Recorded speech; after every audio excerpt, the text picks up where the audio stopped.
Have you ever been lying on your back, cell phone dangling above your head as you watch another TikTok video, and then suddenly, smack, your brain and hands lose connection, and you drop the phone on your face?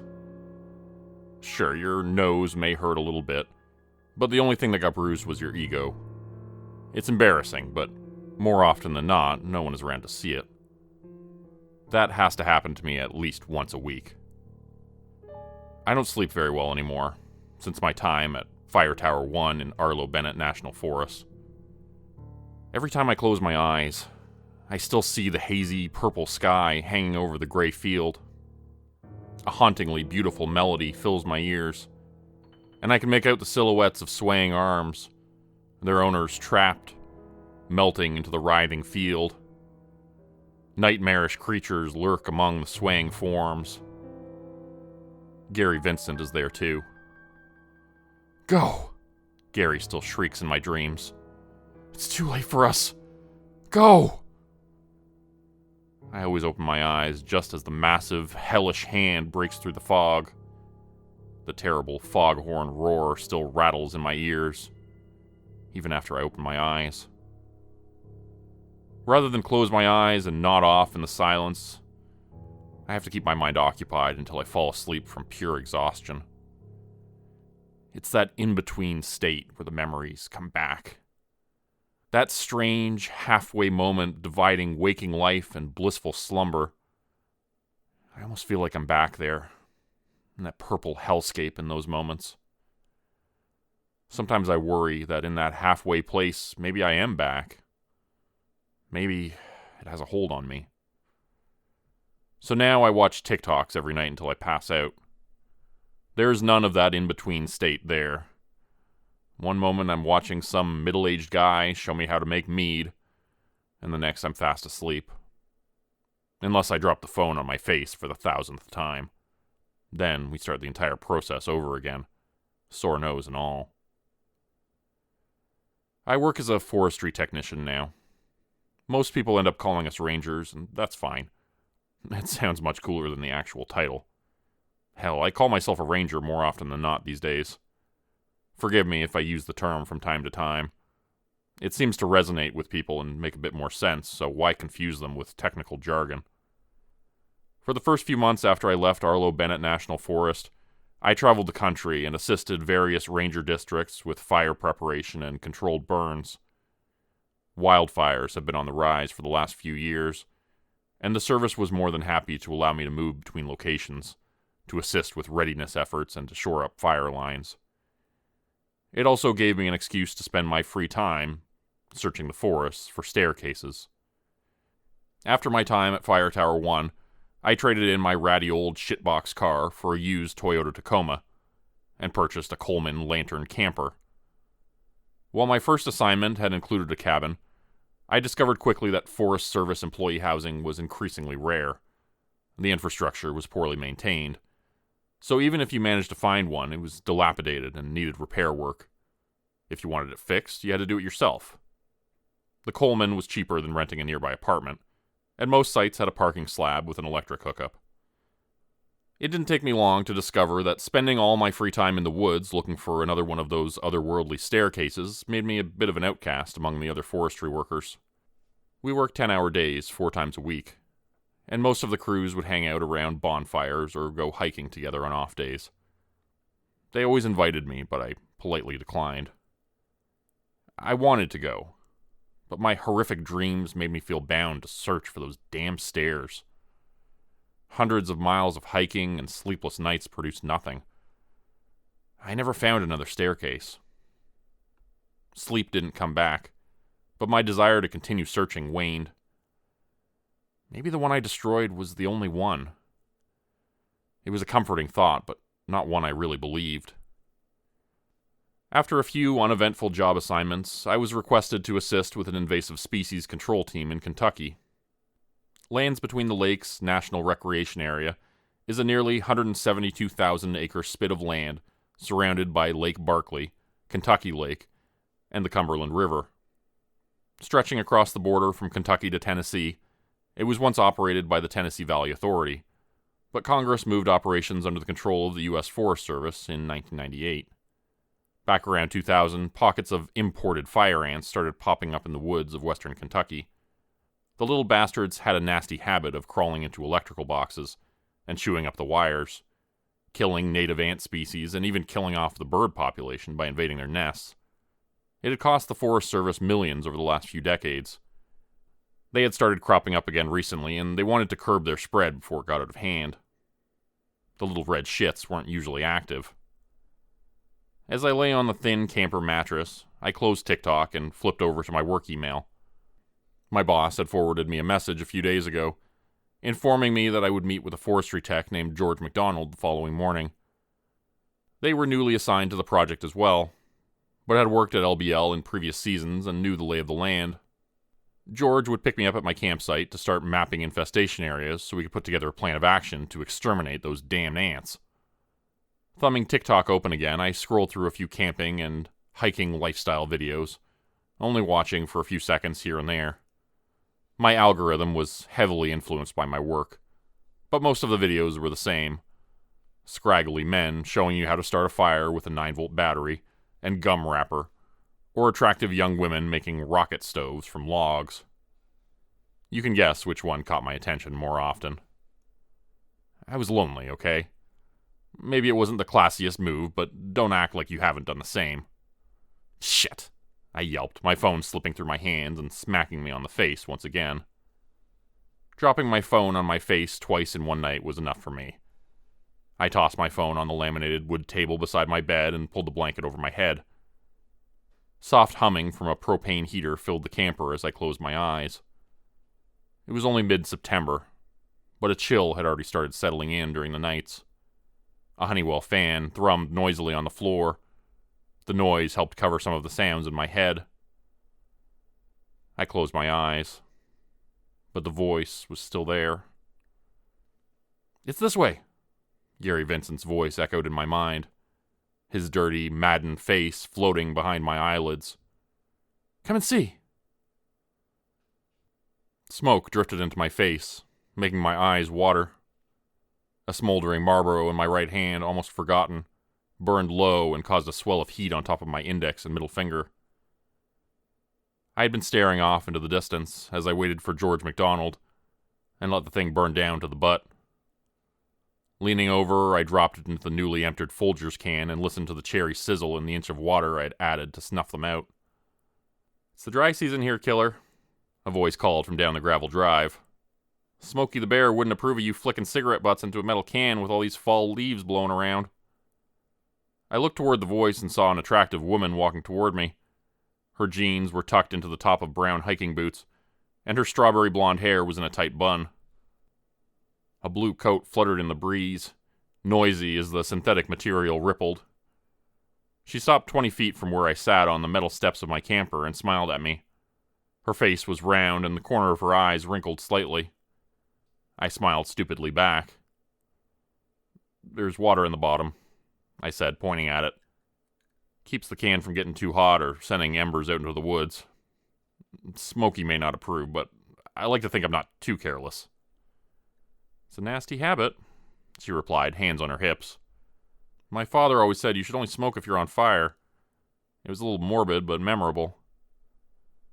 "Yeah, I only smoke about 3 a day, one in the morning, another after lunch, one more before bed. I'm trying to stop, though." "Down from a pack a day," I said, and she arched her eyebrows to feign amazement. For a moment, I thought about correcting myself and telling her I was down from 2 packs a day, but didn't think she would be impressed with my previous nicotine consumption. "Anyway, can I help you, ma'am? I'm waiting on a ride from a coworker, but I'd be glad to help you before they get here." "I'm just poking around off the north-south trail, but thanks. If you're looking for a man named George, he's sitting on a fire service truck down at the end of the drive. Said he's waiting on someone named Garrett Parker," she said, smile fading into concern. "He seems kind of pissed. Big fella, none too friendly. Seems like he's in a bad mood." "Ah, shit," I muttered, pushing myself from the step and tossing my hiking pack on my back. I started walking down the gravel path towards the main road. Email said he was going to pick me up at the campsite. "Thanks for the heads up." "No trouble," she chirped. Mind if I walk with you? I'm heading back down anyway. She fell in beside me before I could even answer. Usually I would have been excited about the company, pretty as she was, but panic was swelling in my mind. It was my first day of work at Land Between the Lakes, and I had already managed to piss off my new coworker without even meeting him. Historically speaking, making friends with the other techs hadn't come easy, and that was a bad way to start.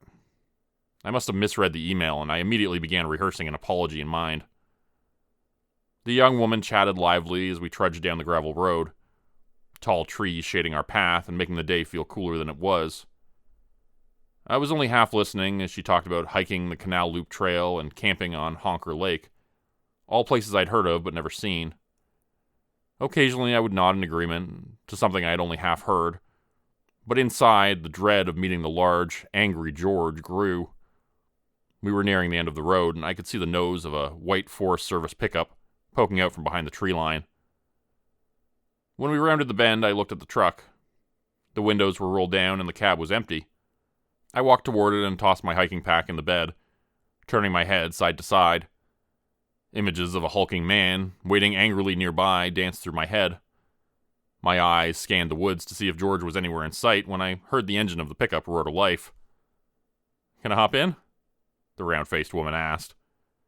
I turned around to see her grinning from behind the steering wheel. "Got at least 8 miles to survey today, and we'll have to hike 5 of them both ways." I stared at her, confusion plastered on my face as I walked towards the open window. "George MacDonald," she exclaimed happily, extending a hand in my direction. I took it and shook, still confused. "My friends call me George. Makes me sound all tough and official. George is a little soft, don't you think? Hop in. It's a little bit of a drive to Fiddler's Hollow." The tires of the F-150 rumbled heavily on the road as we cruised through the high trees. Their green leaves were giving way to bursts of brilliant yellow and reds, piling up around the trunks and scattering around the road in the stiff breeze. We rode without talking for a few minutes as I took in the scenery. George, or Georgia, must have been worried I was upset at her joke and broke the silence. "I'm sorry, Garrett," she said, voice soft and sympathetic. "It was just supposed to be a little icebreaker joke, but I'm not feeling too great about it right now." "It's fine," I said, maybe a little bit too excitedly. "Sorry if I'm being quiet. Just dragging ass from a long drive and a bad night of sleep. The changing leaves on the trees are a little hypnotizing too, I guess. I've been working out in Ocala, Florida for a while, and the deciduous trees are a refreshing sight." "First time in Kentucky?" she asked. "No," I replied. "I'm actually from Kentucky. Grew up near Arlo Bennett National Forest." The name stuck in my throat for a moment. "A mountain boy, huh?" she prodded, voice bright. "Well, welcome to the flatlands of western Kentucky. Not as scenic as the eastern portion of the state, but it isn't too shabby. I worked a season at Arlo Bennett myself. What did you do there?" I hesitated for a moment, not wanting to answer. Georgia's bright personality was a bit disarming, and she was easy to talk to, but I knew the first question would lead to another. If she had heard about Gary Vincent's disappearance, or the mysterious fire I had set to destroy that hellish staircase, she may put 2 and 2 together and connect them to me. I doubted she would assume I'd set the fire, but you never know. Ignoring the question wasn't an option, though. I decided to take my chances and answer honestly. "I worked as a fire lookout for a few months," I said finally. "Really boring gig, really. Lived in a small cabin at the base of a tower and watched for any signs of fire during the day. Spent my days off hiking the trails and camping. It was a decent posting, but I got a little bored and asked for a transfer. Now the service lets me travel and fill in wherever they need help. HR calls me a rambler. I guess that's pretty accurate." She nodded as I rattled on about my time at Arlo Bennett, and I hoped the information dump was enough to fend off any follow-up questions. As luck would have it, that did the trick. Georgia responded by telling me about her rotation at Arlo Bennett, working at the Gabbard Pond Wildlife Center. She gave tours, mostly to groups of school children, showing them the various species that lived in the area, and teaching them how to spot signs of animals on the hiking trails. The Wildlife Center was as far from the fire tower stations as you could get, and still be in Arlo Bennett, and it made me breathe a sigh of relief. Not that there was no chance she had heard about the strange things that had happened at Fire Tower 1, but the lookouts and the other park employees didn't spend much time together. It seemed unlikely she knew, and if she did, she didn't seem to care. "So what made you leave Arlo Bennett?" I asked, half wondering if she had seen something strange and awful there too. She hadn't. There was a man," she responded, her tone sounding less chipper. "Arlo Bennett was my first assignment. We met during orientation. He was sweet at the start, but sometimes you don't really know people as well as you think." "I'm sorry," I said, at a loss for how to navigate what sounded like a treacherous conversation. "So you transferred out to get away?" "Yeah," she sighed. "He wasn't dangerous or anything, just, I don't know, he changed." We drove on again, without talking for a while, the sounds of the tires on the road filling the silence. That conversation was more interaction than I'd had with a coworker in months. It was a strange feeling, but I liked it. I enjoyed the company for a change. Over the next 2 weeks, I learned a lot about Georgia as we hiked the woods around Fiddler's Hollow and mapped out nests of fire ants. She had gone to work at the University of Kentucky before joining the National Forest Service. After transferring to LBL, she had grown up in the area. She enrolled in the occasional class at Murray State University and planned to get her master's degree in conservation studies. She loved horror movies, but hated watching them alone. Camping and hiking took up most of her free time, which made sense. Most forestry techs are pretty predictable on that front, and I was no different. It worked out well for both of us anyhow.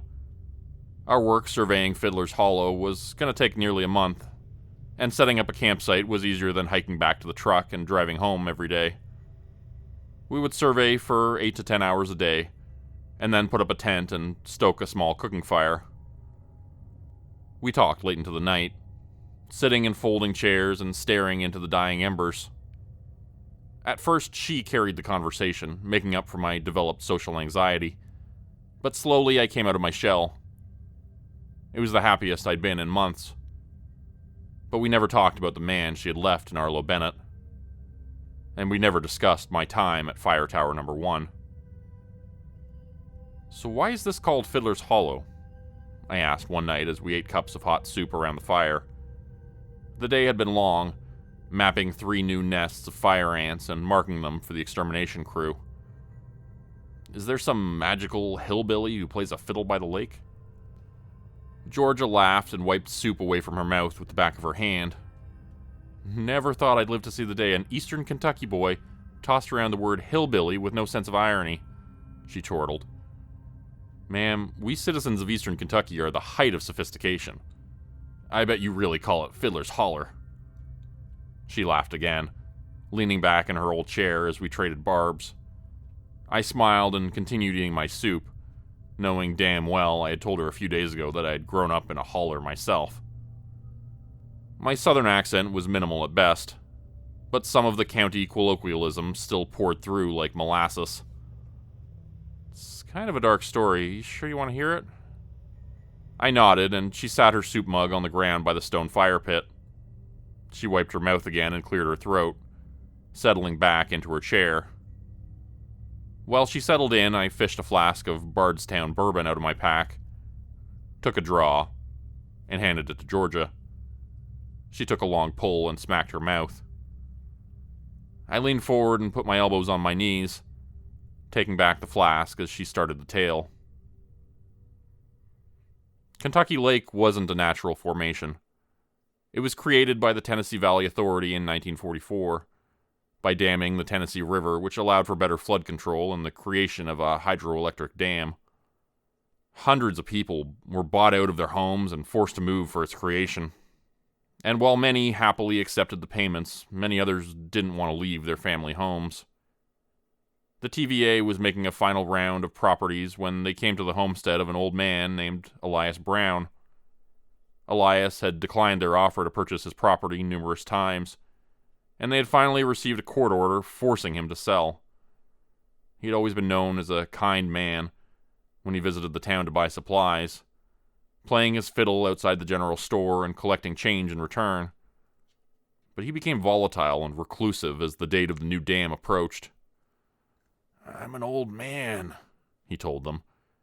"I don't have many years left. Just let me die in peace here, and you can take the land. You can have it, understand?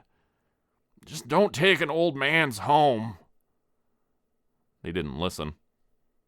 Eventually, with the help of local law enforcement, they removed him by force, and he swore he would punish them for taking his land. Elias purchased a new piece of property on the edge of the newly formed lake and built another cabin, secluding himself from the increasingly developing society around him. He rarely came to town, but as the lake began to draw campers and tourists to the area, people reported hearing violin music coming from the woods. People would report seeing Elias walk through the forest playing his fiddle. Children began to follow him as he walked, marveling at the strange man and dancing to the music. Then, the children started to disappear. 5 in all. All of them belonged to the families of prominent local officials for the TVA, or from families who had championed the construction of the dam and the creation of the lake. They searched frantically for weeks to no avail. None of them returned home, and no bodies were found, causing a panic in the small surrounding communities. Locals begged the sheriff to arrest Elias Brown for the disappearances, but there was no evidence and nothing could be done. He continued wandering the woods and playing his fiddle beside the lake. A group of citizens, a mob was a more accurate description, gathered near Elias's cabin to confront him and demand answers about the missing children. One of the grieving parents brought a length of hemp rope and fashioned it into a noose, tossing it over a heavy oak branch outside the cabin. If he wouldn't tell them where the children were, they would string him from the tree in revenge. The group knocked on the door, but no one answered. Milling amongst themselves, the townfolk discussed whether or not they should force their way in, when suddenly they heard a small voice. A child's voice coming from behind the rough-hewn door. It cried softly but wouldn't answer the mob's panicked calls. A mother in the crowd shrieked, certain it was her daughter, sending the mob into a frenzy. The woman's husband began to throw himself against the door until the latch gave way and swung inside. They poured in, scouring the cabin but finding no sign of the crying child. A fire burned low in the hearth and a half-eaten meal sat on the rickety table.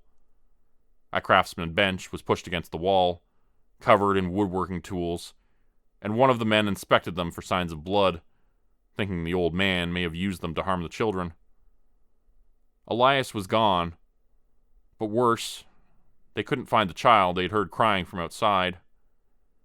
The mob tore the cabin apart from top to bottom but found nothing. No signs of the children. No hint as to where Elias Brown had gone. They began to walk from the cabin, but one man remained behind. He lifted a kerosene lantern from a hook on the wall and poured the fuel onto the floor. Using the poker by the hearth, he knocked a burning ember from the stone and sent it scattering into the kerosene, and a small flame erupted. The townspeople watched as Elias Brown's cabin collapsed in on itself, engulfed in fire and blazing wildly in the night. They looked at the wood line at the edge of the hollow, expecting the old man to return and see what had happened to his home, but no one appeared. Even as the blaze smoldered into a shapeless pile of ash, he never appeared.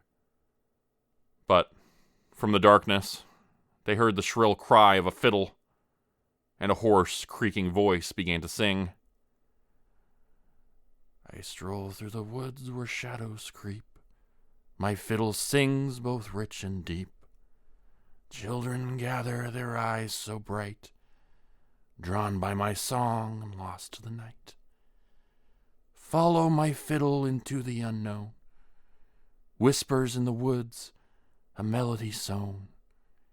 Their laughter fades, swallowed by the trees, gone in the wind on the haunting breeze. Their laughter, their joy, a fleeting sight, guided by music into the night. They dance, they spin, caught in my spell, into the woods where secrets dwell. But hark, take heed the warning cry. Beware the song where lost souls lie. For in these woods where darkness looms, children vanish to eerie tunes. So I play on the fiddler's call, but heed this tale lest you should fall. For in these woods where shadows reign, beware the lure of my haunting strain. Okay, I said, leaning towards the fire, transfixed by the story. Who the absolute hell could remember all that terrifying song? My father was a librarian around here when I was a kid, Georgia said with a laugh. The library has a local legend event every Halloween. Must have heard the damn thing nearly 20 times. Well, that is a sad, strange story, I said, lighting my last cigarette of the evening. Did they ever find those kids, or is it all made up? The kids went missing, but I'm not sure the whole Elias Brown thing is accurate. They never found any of the kids that I'm aware of. Folks think Elias killed them to get back at the people who took his home, but who knows? A few years ago, the Kentucky State Police tried to get a warrant to break open the cairns at Half Man Rock, but the judge denied it. Guess he didn't want to piss off the church. Wait a minute, I said in confusion. What the hell is Half Man Rock? Another spooky local legend, she replied, holding her hands above her head like a prowling beast. Never heard of it? I thought you were a Kentucky boy. A Kentucky boy I am, I replied with a smirk. But I'm from the sophisticated mountains, remember? Never heard of Half Man Rock. It's some weird shit, that's for sure, Georgia said, more seriously than before. It's not really a rock, though. There's a private patch of property that runs adjacent to the LBL area. Pretty damn close to Fiddler's Hollow. There are all these stone cairns, stacks of rocks about waist high. Man-made, they look super old, but some local historians think they were made by Shawnee or Chickasaw tribes. No one's sure, though. So why did the cops want to bust open the cairns? Did they think the kids were inside? She shrugged. Maybe so. The property is privately owned by the Chapel of Truth Beyond. Bunch of New Age weirdos that set up on the property back in the 50s. Not too far back, maybe 4 or 5 years ago, some teenagers hopped the perimeter fence and vandalized one of the cairns. Kicked them over, I think. The church didn't call the cops, but the kids did, oddly enough. They said when the stones fell over, human bones rolled out. You're shitting me, I nearly whispered. Did they belong to the kids? No, they were full-grown adults, and the bones were found to be much older than those of the kids who went missing. Not that it isn't weird enough that it had bones inside, but it was only the lower half of a person. Hips, legs, and feet. The top half wasn't there. Investigators said the stones were held together by hardened clay. Anyway, once it was determined that the bones were likely of a historical nature, rather than true crime in real time, KSP left the property and called it case closed. I asked why the site hadn't been studied by archaeologists. Georgia explained that several universities, both in-state and out, had contacted the Chapel of Truth and requested permission to examine the cairns. Still, the church had declined, stating they wanted to keep them intact to respect whoever had left them there. She didn't know if any Native American organizations had shown interest, but the church seemed to have ample funds to cause legal issues for anyone trying to gain access to the property. Any clue what the Chapel of Truth is all about? I asked, stubbing out my cigarette and tossing the butt in the fire. Kind of weird for a cult, I guess, to be set up in rural Kentucky. No one knows much about them, she said. They dress normal enough when they load up on groceries at Walmart. They seem to be pretty friendly when folks talk to them, but they don't allow people on the property, and they don't really seem to be recruiting. At least locally, that is. I stood up and stretched my back and legs, not realizing how long I'd sat hunched over listening to the strange stories. Georgia stood too, leaning over to grab the metal bucket of water and dousing the fire with a pop and a sizzle. It was already past the time when we usually turned in, and I was beyond exhausted. The morning would come sooner than I liked, so I turned my head towards the tent. Want to see one of the cairns tomorrow? She asked before I stepped into my tent. There is one that is outside the fence near the church. It isn't exactly on federal property, but Chapel of Truth doesn't own it either. We need to check the forest border for ant nests anyways. Wait, if there is a cairn outside of the chapel's property, why don't the universities just check that one out? They did a few years back, Georgia replied. Did a seismic scan or ultrasounds on it? Not sure which. I'm not much of an anthropologist. The images just showed the same thing they found in the one busted open near the chapel. So, do you want to see it? Hell, why not? Can't possibly be the weirdest thing I've seen, I said without thinking. Georgia perked up an eyebrow and was ready to ask me to elaborate, so I quickly jumped in my tent and began to zip the screen. Sleep tight, old George. As I settled into my sleeping bag, my heart hammered. I reminded myself to be more careful about what I said to her. We had gotten close over the past few weeks, and on more than one occasion I had nearly asked her if she had any strange experiences at Arlo Bennett. It would inevitably lead me to dumping my guts about the awful staircase and the hellish world that lay beyond. I'd gone a long time without a friend to talk to, and part of me desperately wanted to tell her. She wouldn't believe me, though. Who could blame her? Nothing about it was believable, and if I hadn't seen it for myself, I would call anyone insane who tried to convince me a place like that could exist. I lay there for hours listening to the sounds of the night. A light rain had started an hour before and was steadily picking up. It had the sound of a late fall thunderstorm, and I was beginning to question whether we should make the arduous hike back to the truck sooner rather than later. My phone had barely any coverage out there, so my nightly routine of watching TikTok videos until I fell asleep and dropped my phone on my face wasn't an option. Most nights since I had started working with Georgia, I went to sleep fairly easily. She exuded happiness and positivity, and I think after all that time it had rubbed off on me. But that story about Elias Brown, the stone cairns, they left me unsettled. No more than urban legends or strange piles of rock, but I didn't like it. Something about it felt unnatural, like finding a flight of stairs in the middle of the forest. I'm not sure how long I lay there, but sleep never came. The first week we'd gone out together, I'd brought along a paperback book to read during the nighttime, but I'd left it in my camper once sleep had become easier. I was regretting leaving it behind and was trying to download the Kindle app on my phone when I heard the rustling of a tent flap. Someone was trying to get into George's tent. Slowly, I reached into my backpack, pulled out a handgun, and quietly pushed myself up from my sleeping bag. My knees both popped as I crawled towards the flap of the tent, and I paused, afraid the intruder would hear me. After a moment, the sound of the zipper continued, and I began to move again. Lifting my hand to the tent flap, I pulled down the zipper and sprang from my tent to confront whoever was trying to get into hers. Outside, her hair wet and matted to the sides of her head, was Georgia. She stood just outside of her tent, wearing a long black t-shirt, and her hiking boots were on, untied and laces dangling to the side. Her eyes were fixed on the tree line to the north. The night was cold, and a chill was already settling in on me. But she just stood there, not so much as a shiver. She hadn't even acknowledged my presence. "Georgia?" I said softly, hoping not to startle her. "Are you okay?" She didn't respond, still looking off into the distance. Her eyes were wide, and her mouth gaped open just enough that I could hear her taking deep, strained breaths. I stepped forward slowly, reaching my hand toward her and placing it gently on her shoulder. She jumped as my hand made contact with her, and she looked at me. "Garrett?" she asked, looking confused. I'm sorry, I thought I heard something. Just wanted to see what it was." "What did you hear?"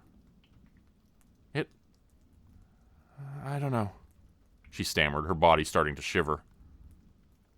"It sounded like music." I listened, but heard nothing but the sounds of fat raindrops spattering over our tents. A chill ran up my body, remembering the whistling in the woods I had heard as a child, and again during my time at Arlo Bennett. "Night music," a voice whispered in the back of my mind. "I don't hear anything, Georgia, just the rain. You need to get inside, the rain's picking up." "I guess I don't either," she said with a forced laugh. Her eyes were still wide and filled with apprehension. Garrett, I know this is weird, but can I sleep? No, never mind, that's too much. What is it? She looked at me, her eyes glinting with discomfort. I thought I could see tears mixing with the raindrops on her face. Georgia looked like a child too embarrassed to tell their parent that they were scared of the dark. I don't want to be alone right now, she almost whispered. Grab your sleeping bag and come on in. Plenty of room in my tent. Georgia crawled inside and unrolled her bag beside mine. I ducked back in and zipped the flap behind us. For a moment I thought about sliding the gun back into my pack, but decided to leave it safety on beside me on the ground. She had already nestled into her sleeping bag, and I crawled into mine, closing my eyes. A few moments later, I heard her soft hand grab my arm and drape it over her shoulder. Nervous at first, I pulled her close to me. She was still shaking, but not from the cold. Rain fell through the night, picking up steadily and giving way to distant cracks of thunder. Georgia shuddered with each one, and I held her tightly until she fell asleep. During the day, she seemed so much larger than life, but in the dark and noisy night, she seemed so small. I closed my eyes, trying to find sleep, but the storm raged on, and I wished for the solid walls of my Coleman back at the campground. Now and again, through claps of thunder, I thought I could hear sharp, melodic shrieks. No. Not shrieks. The sound of a piercing violin in the night. We woke late the next morning and tore down our camp in the rain. The storm had raged late into the night, and I had hardly slept. Georgia seemed to have finally faded off, huddled against me and snoring lightly until the sky began to lighten a bit. She crawled from her sleeping bag, looking back at me with a slightly embarrassed look, and darted to her tent to dress. We were packed and on our way back to the truck 20 minutes later, never speaking a word. Rain slapped hard against the hood of my jacket as we trudged through the trees, heads down and stepping carefully. There wasn't much grass below the heavy autumn canopy, and the ground had turned to thick, treacherous mud. Georgia, more graceful than myself, had fared well, but I fell at least 3 times hiking down the steep incline, sliding without purchase and coating my jeans in the cold sludge.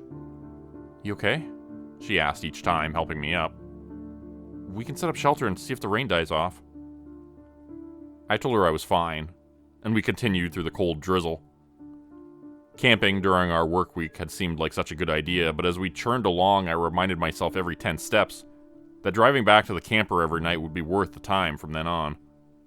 We still had 4 miles to go until we got back to the truck, and I was already soaked to the bone. A few hundred feet from Almond Creek, I could hear a steady, static-like roar. We trudged through the trees, the noise growing louder with each step. As we broke through the tree line near the creek's edge, we both saw high water, white and foaming against the rocks, flowing quickly. On our trip in, we had stepped across a few flat stones near the bottom, but the deluge of rain the previous night had turned into a waist-deep, rushing torrent. "You think we could make it across?" Georgia asked, already knowing the answer. The creek was nearly 15 feet wide and at least 4 feet deep. "It's a 6-mile hike to the nearest bridge across that I know of. This rain doesn't seem to be letting up." I looked at the jagged rocks poking out of the rushing water and imagined skewering myself trying to land on them and jump across. Reaching into my coat pocket, I pulled out my cell phone and stared at the no service icon in the top corner. The storm had been bad the night before, and it seemed to have knocked out the service. Calling for help was out of reach, and my anxiety was beginning to swell. "Any other options?" I asked, shoving the phone back in my pocket. "Maybe a shelter nearby or something?" "The only shelter I know of is back the direction we came," she replied unenthusiastically. "The Chapel of Truth is only a mile past our campsite from last night. I've never been there, but I'm sure they have a phone. Even if they don't, there's a gravel trail from their compound back to the main road. It might be easier to head that way than trying to loop around the creek, but I've never been on it." "Do you think they'd let us use the phone?" I asked. She shrugged in response. Can't hurt to try, she exclaimed, a sparkle of her energetic personality breaking through the gloom. Worst case scenario, we've got enough food for another night, and we can make it back tomorrow. Besides, I can show you one of the cairns. I laughed at her sudden burst of optimism. We turned and headed back in the direction of our campsite.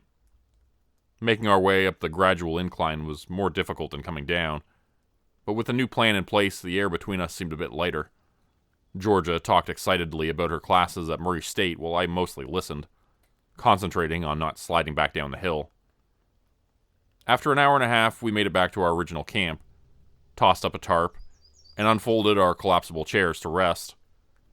Starting a fire would be impossible, waterlogged as everything was, but I pulled a can of Sterno out of my pack and lit it to warm our hands. Georgia began to put on a dry pair of socks, and I pulled out a spare pair of pants from my pack and stood to walk into the woods to change.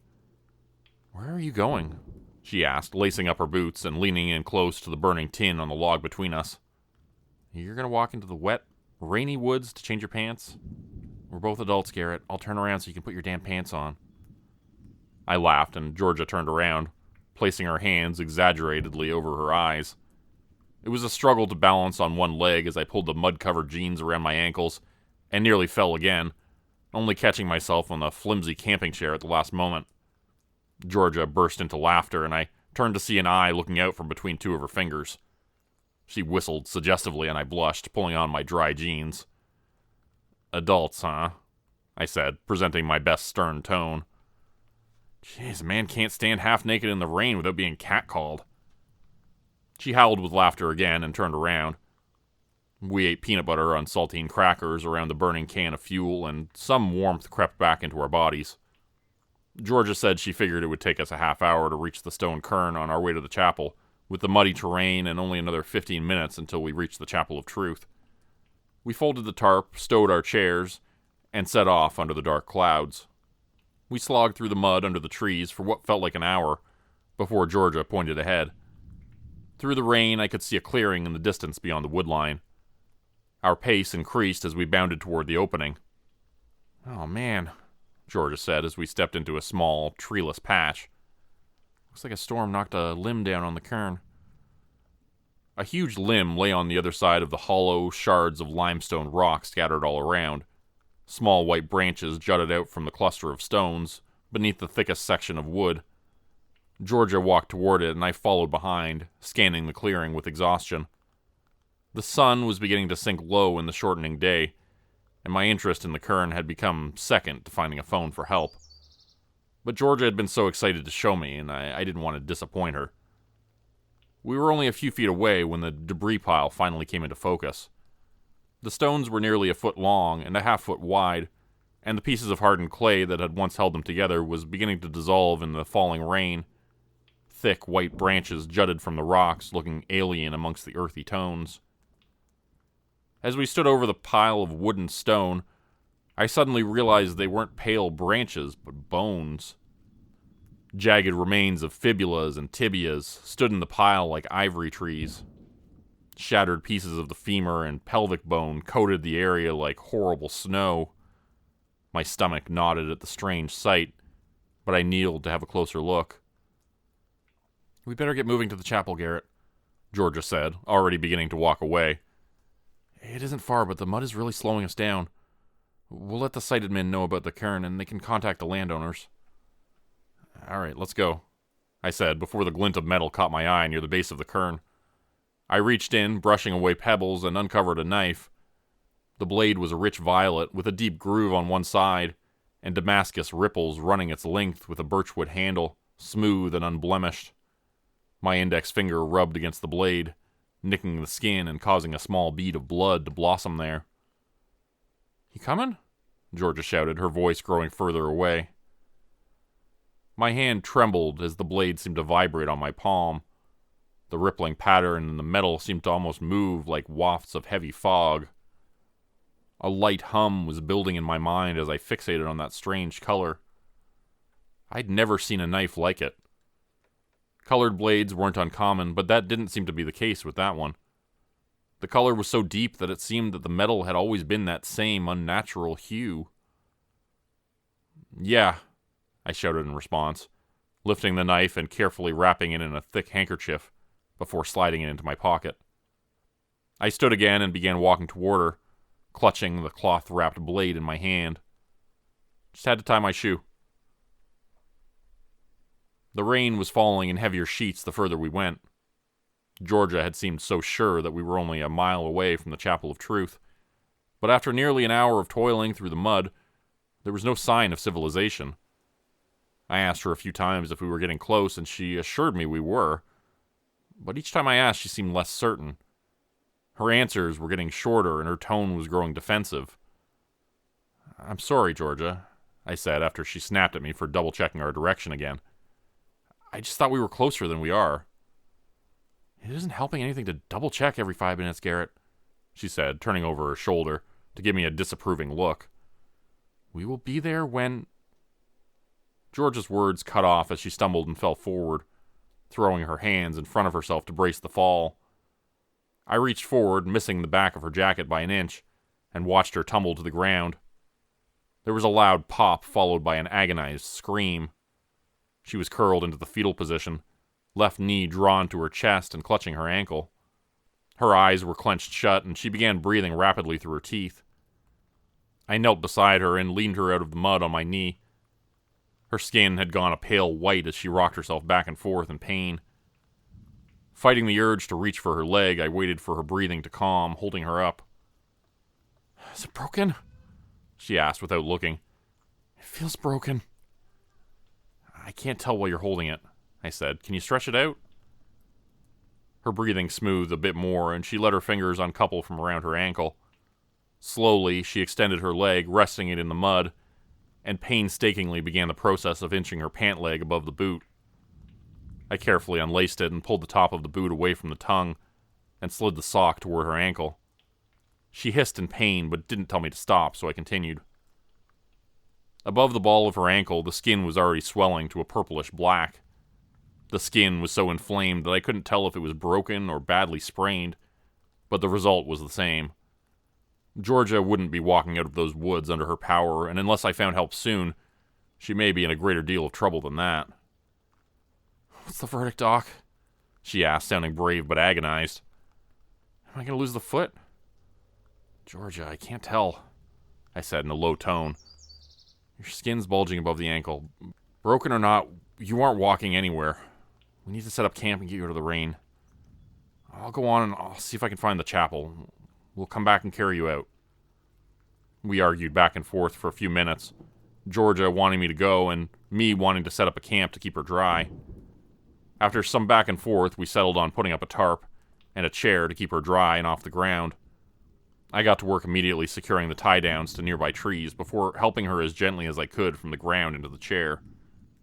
Adding a small log to elevate her foot, I looked at her with worry as I prepared to continue on. "Just head north," she said, eyes clenched from the effort of movement. "I know I've said it so many times it makes you want to throw up, but we're almost there. It can't be more than 15 minutes. "All right," I said, reaching into my pack and pulling out my handgun. "Keep this just in case." "In case of what, Garrett? Not much danger out here besides that rock that turned my ankle." I shrugged and smiled, almost telling her again of the terrible things I'd seen. "Just hang on to it. I'll be back soon, okay?" I don't know how much longer I walked through the woods, but the sun was sinking low by the time I spotted the first signs of the Chapel of Truth. The trees began to thin before breaking into an open patch of well-manicured grass. A few dim light bulbs burned in the distance, casting weak shadows of a high-wrought iron gate on the wet ground. Large, red brick pillars stood every 10 feet apart, stretching down the clearing and off into the distance. It was a relief to finally have arrived. But as I scanned the area beyond the fence, I saw no signs of life. There were no vehicles in sight. 5 or 6 cabins and central building had no lights coming from inside. Only the small, piercing glow of the 2 bulbs in front of what looked to be an old, careworn chapel. A dozen or more 3-foot piles of stone circled the old building. "Hello?" I shouted as I approached a small gate that connected to a gravel path. "Is anyone here? My friend is hurt and needs help." We don't have any cell signal and can't make it back to our car. Silence. I reached the gate and tried to pull it open, but a heavy internal latch held it firmly closed. Desperate, I shook it, hardly making it move, before I heard a soft, tinkling noise above my head. Looking up, I saw a black bell shifting slightly from my violent struggle with the gate, the clapper inside barely grazing the side. A small, fraying rope dangled down. I grabbed it and began to pull harshly, breaking the agonizing silence of the darkening night. "Hello?" I shouted again, but the sound of the bell was washing it out. "Is anyone there?" A light burst to life through the windows of one of the cabins, and a dark silhouette appeared behind the foggy glass. I waved my hands above my head and rang the bell again before they moved away from the window. The sound of an unoiled door hinge squealed, and I could see someone walking onto the porch of the cabin, cast dimly in the shine of the chapel lights. "Good evening, stranger," a smooth voice called from the dark. "Stop ringing the bell if you could. We've just finished dinner.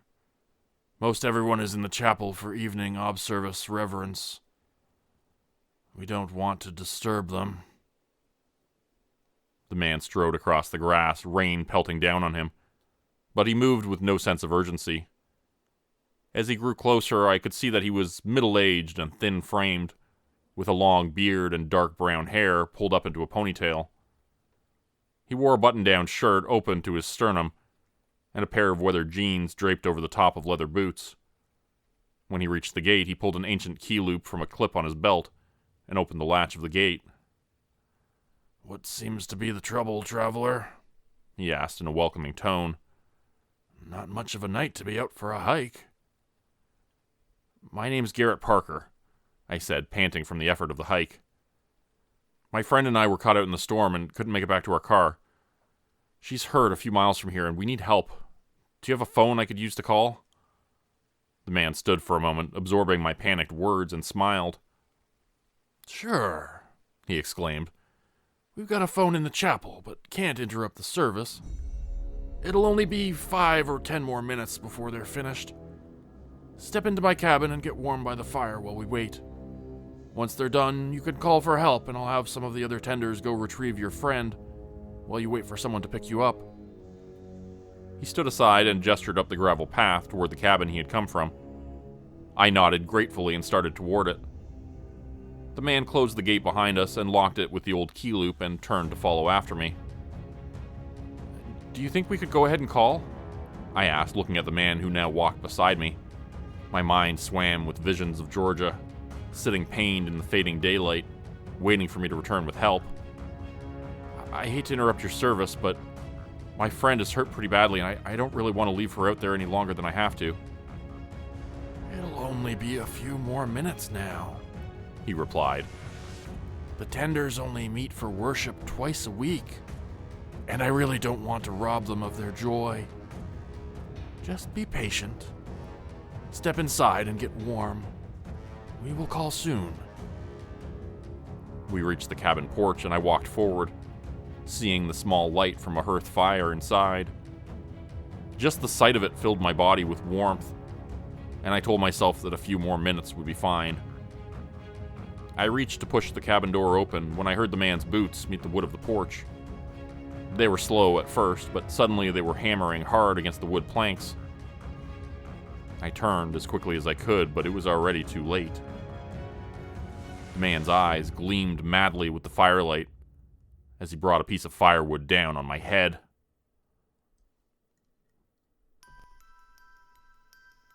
When I came to, there was a disconnected sensation between my mind and the rest of my body. I was awake, but none of my senses seemed to cooperate with the others. I could feel the pain in my head, but my body wouldn't move. My nose was filled with the heavy smell of copper, but no air seemed to pull in with each breath. Chattering voices and tinny music filled my ears, but the language and melodies made no sense. My eyes struggled to open as I seemed to have to break through a hard crust to open them. The red hue of blood fogged my vision, and I tried to blink it away, revealing a dim room. lit only with incandescent bulbs dangling from wire above me. The walls of the room were earthen, thick roots jutting out like clawing fingers reaching toward me.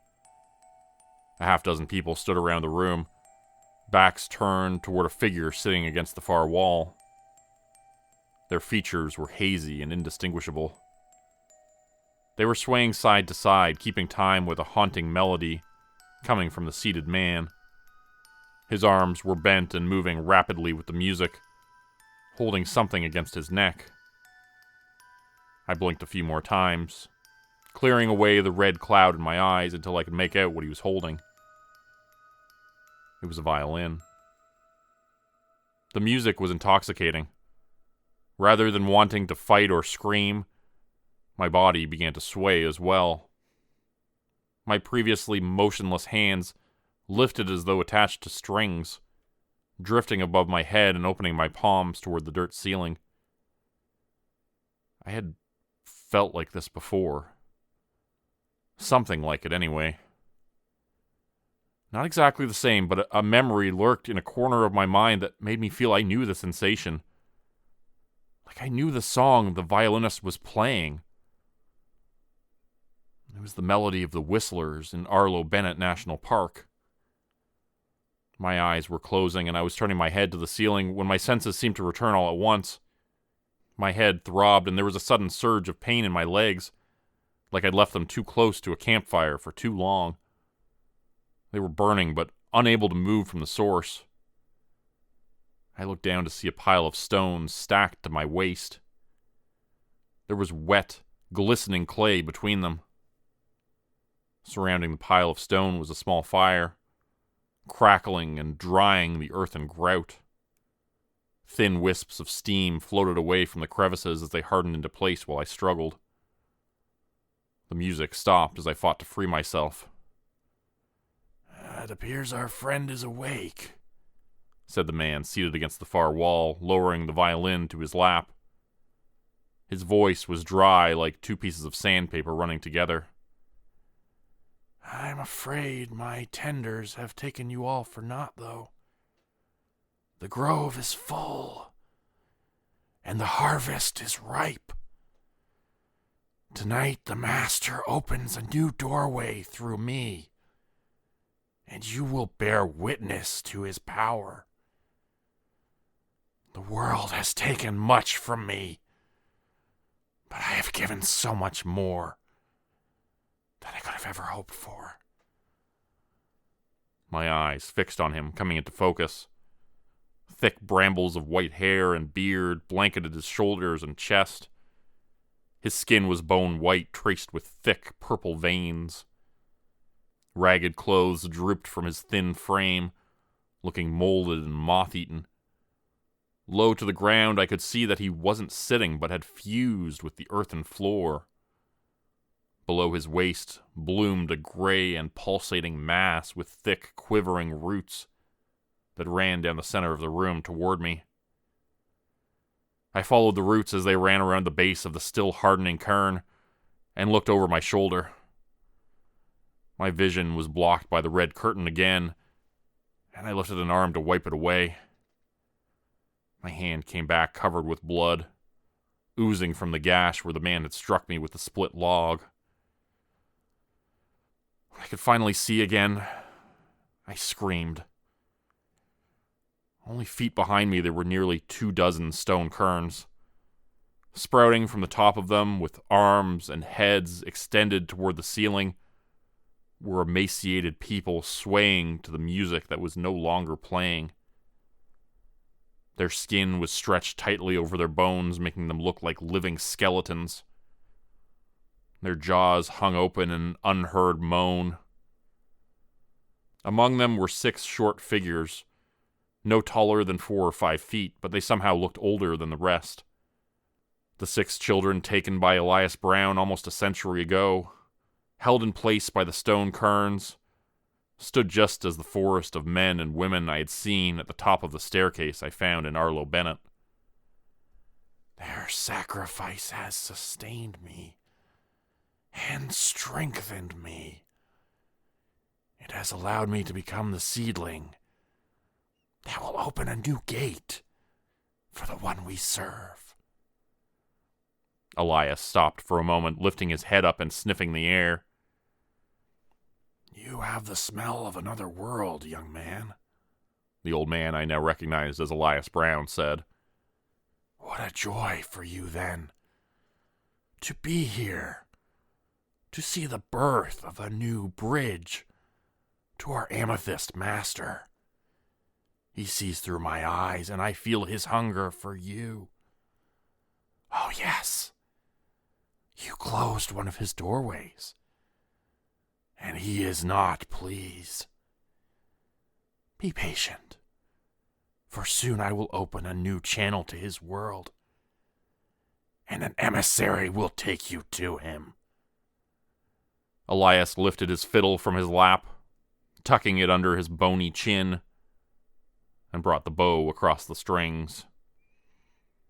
In this earthen cellar, shadows twist, my ancient fiddle by darkness kissed. Strings hum with secrets aged and wise. New doors will open to eldritch skies. Beneath the cellar's earthen veil, I play the notes of a darkened tale. A portal yawns where nightmares creep, releasing evil from its sleep. In the fiddle's sway, the eldritch delight, a portal widens as comes his might. A servant am I, to secrets concealed. In the cellar's depths, his will revealed.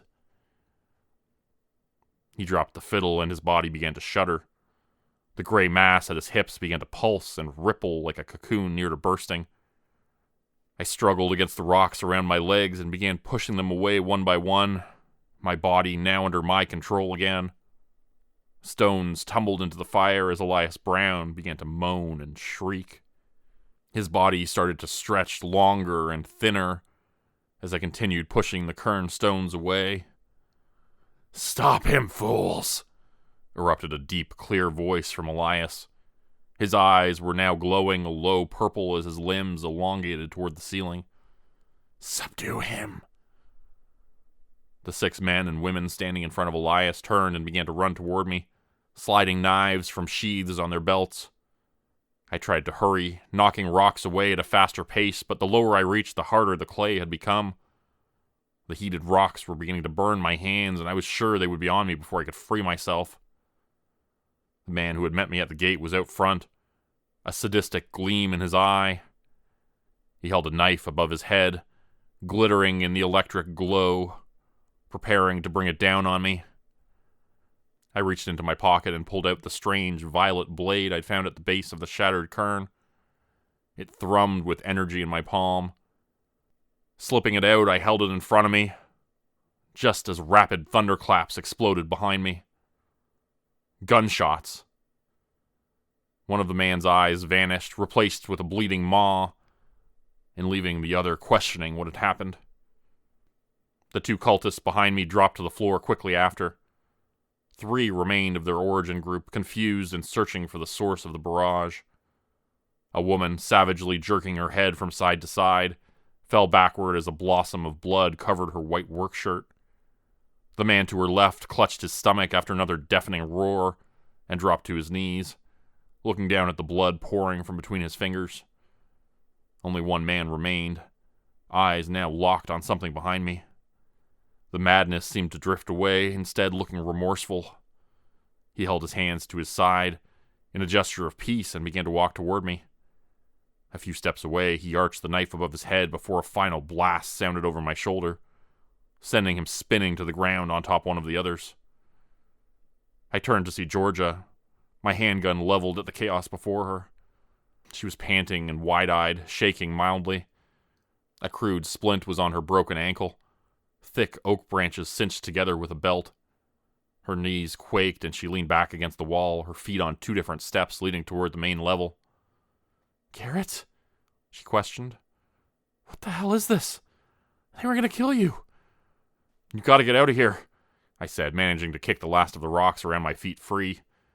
I pointed toward the thin, writhing creature at the end of the cellar. I've got to try to stop this thing, but you've got to go, now. Don't stop until you get to the main road. George's eyes were filled with tears, looking from me back to the stretching, writhing old man. She took one lurching step back toward the main level and stopped.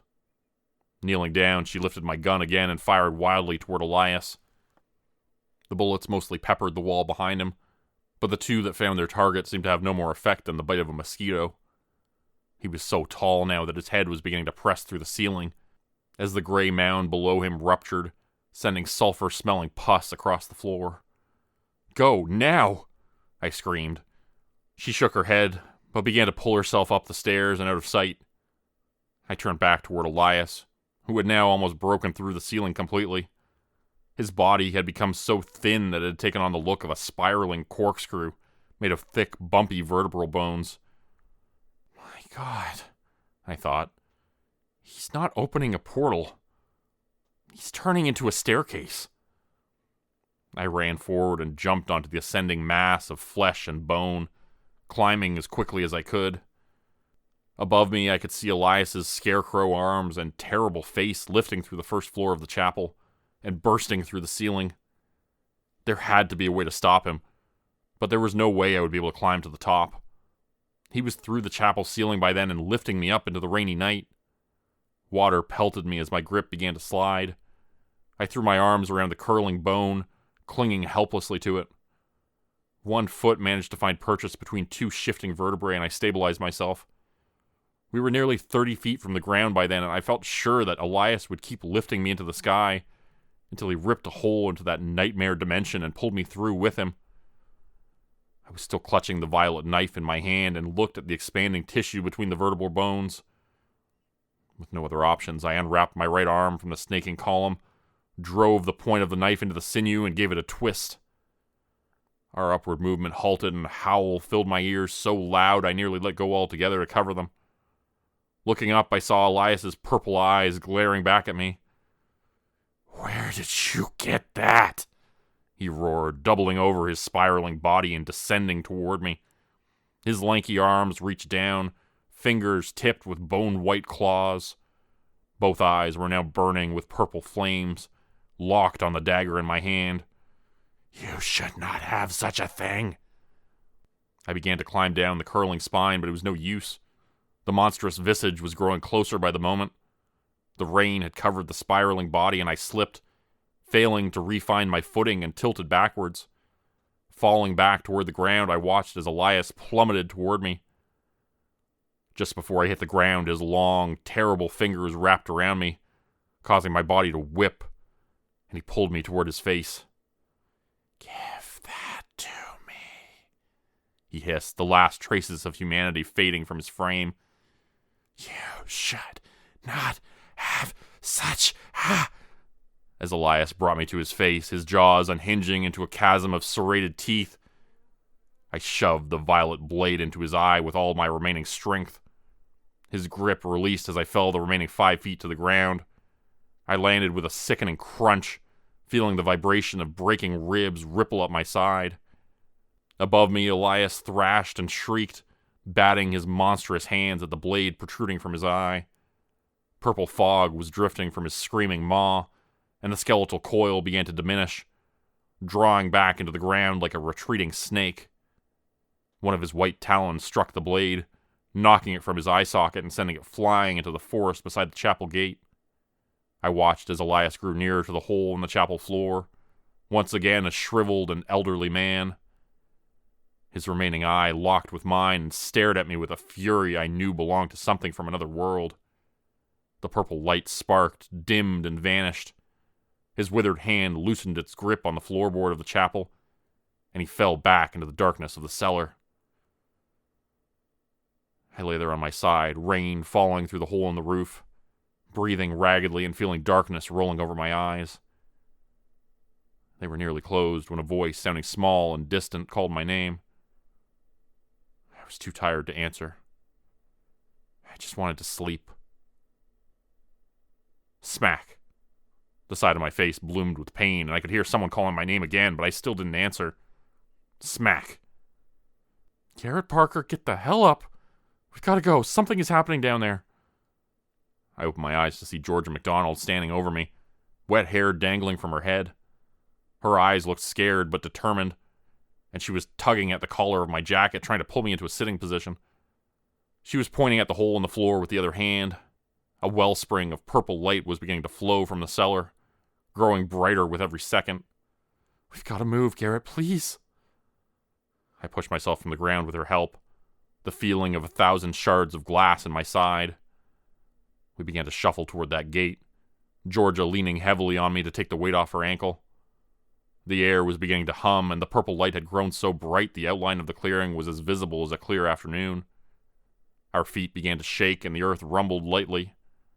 A swell of light filled our eyes, and we were jettisoned forward, sprawling into the trees. Much like after my fall from the staircase in Arlo Bennett National Forest, everything went black. I spent a few days in the hospital again, but I knew this time I had no explanation that would satisfy my superiors. Nurses came in and went throughout the day, but none of them would answer my questions. How long had I been there? Was Georgia okay? What had happened to the Chapel of Truth? Most of the days were silent. There was no television in the room. A phone was mounted on the wall by the door, but I was in too much pain to imagine going to it. Only the steady beep of vital signs monitors kept me company. I was dozing in the afternoon when I heard a man's voice outside the door in the hallway. All of my nurses had been female so far, and I hadn't seen any doctors, so I assumed one of them was finally going to come talk to me and tell me when I would be released. His voice was deep and familiar, though, and I felt certain I had met its owner before. The door opened and a man stepped inside. He was wearing a green pair of pants and jacket with a matching tie over a khaki button-up shirt. A khaki hat was tucked under his arm, leaving his salt and pepper hair visible under the harsh light of the room. He smiled at me, but there was a great amount of concern behind it. "Mr. Parker," he said firmly, "I see that you still enjoy leaving your posts in a state of disarray." It was Dennis Garland, the director I had worked for at Arlo Bennett National Forest.